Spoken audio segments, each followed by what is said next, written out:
मी advocate M.V. Kulkarni हे सबनीस दत्त मंदिर ईश्वरपूर या परिसरात राहतो। इथं मोठी अडचण म्हणजे पाण्याची समस्या आहे। अनेक वर्षापासूनची ही समस्या आहे। या समस्येबाबत नगरपालिकेकडे वेळोवेळी तक्रारी देऊनही आमची समस्या पूर्ण झालेली नाही। आम्हाला पाणी पुरवठा होत नाही। आम्हाला पिण्या इतकं सुद्धा पाणी इथं मिळत नाही।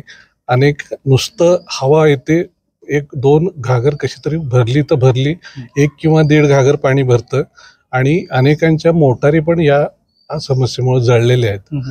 आणि त्यामुळे मुख्य प्रश्न जो आहे आत्ताचा हा पाण्याचा आहे। ही पहिली समस्या आहे, म्हणजे आमच्या गल्लीतली सगळ्यात मोठी समस्या आहे ती पाण्याची।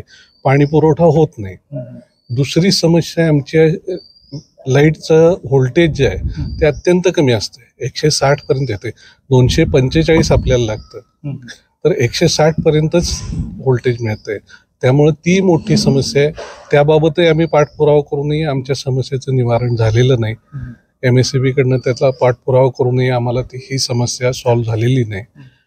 त्यानंतर तिसरी समस्या आमची जी आहे ती इथं जी मंडई भरते, त्या मंडईत एक तर रस्ता बंद होतो आमचा, त्यामुळं आम्हाला वाहनं बाहेर काढता येत नाही। 2 व्हीलर सुद्धा आमची त्या मंडईतनं पुढं जात नाही। आणि त्यामुळं इकडच्या बोळात जर एखादं वाहन लागलं तर आमचा रस्ताच बंद होतो आणि मग 1-1:30 वाजेपर्यंत मंडई उठेपर्यंत वाट बघायची आणि त्यानंतर आमचं हे वाहन बाहेर पडतं। अशा खोळंबा होऊन बसतो। ही एक समस्या आहे। मंडई इथं अण्णाडांगे चौकात नवीन बांधलेली आहे, ती धूळ खात पडली। तिथं सगळ्या सुविधा पण आहेत, संडासची बाथरूमची सुविधा या भाजी विकणाऱ्यांच्यासाठी केलेली आहे। आणि ती जी इमारत आहे भाजी मंडईची नवीन बांधलेली ती धूळ खात पडली, तिकडं ते शिफ्ट करत नाहीत।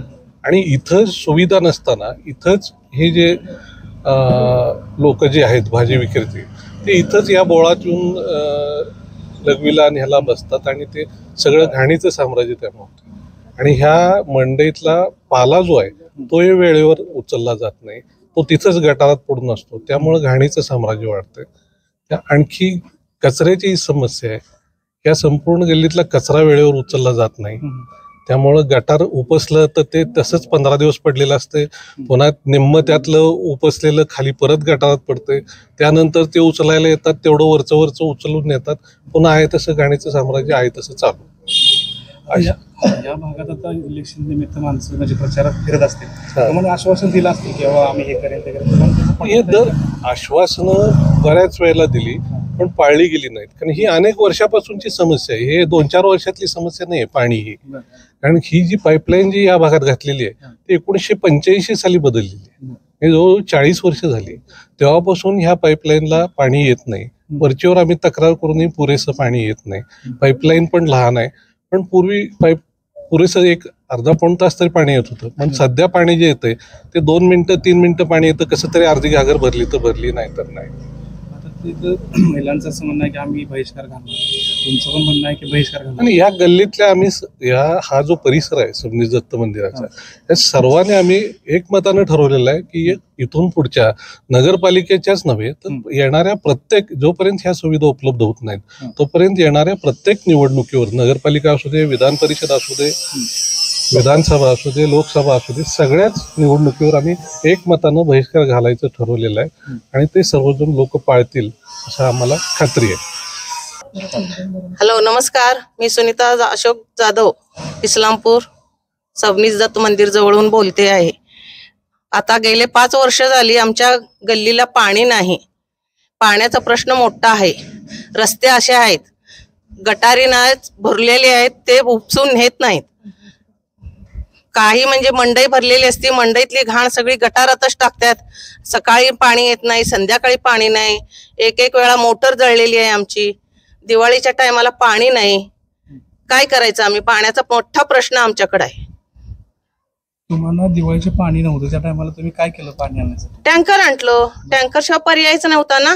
आणि टँकर आणून बादलीन उपसायचा न्यायला परवा आम्हाला जमणार आहे का? आता आम्ही साठीला आलेली माणसं, आता पाणी बादली नेऊन हे म्हटलं तर जमणार आहे का? नगरपालिकेत गेलं तर टँकर लावून देतो, टँकर पर्याय आहे का सांगा? मस्त तक्रार केली, कुणी आम्हाला आमच्याकडे दाद दिलेली नाही। आमच्या गल्लीला वाळीत टाकल्यासारखं केलंय। आता नगरपालिकेचं इलेक्शन आहे, त्या इलेक्शनसाठी येणारा जो नगरसेवक आहे त्यांना सगळ्याला सांगितलं आम्ही, सगळ्याला कान टोचणी केली आहे, बरं. सगळ्याची सगळं झालंय, त्याशिवाय आम्ही मतं घालायला येणार नाही असं स्पष्ट सांगितलंय. त्यांनीच तात्पुरतं आम्हाला सांगतात येतो करतो, एवढं इलेक्शन होऊ दे, आचारसंहिता होऊ दे असं म्हणतात. झालं, पाणी आलंच नाही तर तुम्ही मतदान करणार नाही? नाही करणार. तुमचं वैयक्तिक सगळं ठाम मत आहे? सगळी ठाम मत आहेत, सगळी. आम्ही सगळी पाण्याची बिलं, लाईट बिल सगळं भरतोय. आता वर्षाला पाण्याचं बिल, 6 महिन्याला पाण्याचं बिल येते, ते भरल्याशिवाय पर्यायच नाही ना. नाहीतर आम्हाला सांगतात मीटर कट, नळ कट करतो. प्रशासनाला तुमची काय मागणी आहे मग? पाणी महत्वाचं आणि रस्ता, लाईट डांबावरचे लाईटचा पुरवठा कमी आहे, कमी आहे, व्होल्टेज कमी आहे, लाईट चालू राहते आणि रात्री बंद होते. अजिबात लाईट नसते. सकाळी आम्ही फिरायला जायचं म्हणजे अंधारातनं बाहेर कसं पडायचं, मग त्यामुळे आमचं फिरणं होत नाही. एवढं प्रॉब्लेम आहे आमचा. आता काय करणार?